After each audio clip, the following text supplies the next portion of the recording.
को मैंने प्यार को तुम হাই, কি অবস্থা সবাই, কেমন আছেন?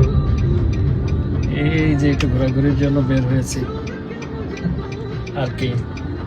তো আপনারা সবাই কি অবস্থা, ভালো তো?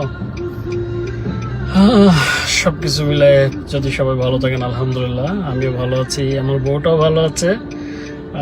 ও তো বাচ্চাদের পড়ায়, আমি এখন ওকে দিয়ে আসলাম ওর কাজেও, এখন আমার কাজে আমি বের হয়ে গেলাম। তো সব কিছু মিলায় ভালো আছেন, ভালো লাগছে যে সবাই ভালো আছেন। Thank you.